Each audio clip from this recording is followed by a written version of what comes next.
కుడి చేత్తో చేయగలిగే పనులన్నీ ఎడమ చేత్తో చేయడం నేర్చుకో. రోజు బ్లాక్ కాఫీ కానీ ఎక్స్ప్రెసో కానీ తాగు.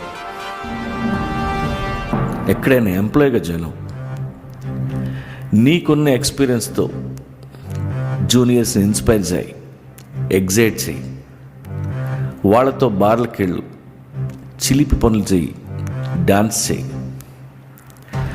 వాళ్ళందరూ నేను చూసి ముసలి కుత్త అని నవ్వుకుంటారు.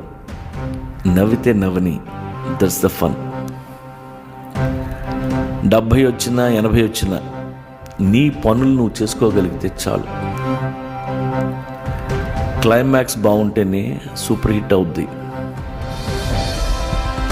Make your life A block buster. ఇది ఫిలాసఫీ కాదు, common sense. Make this as your life anthem.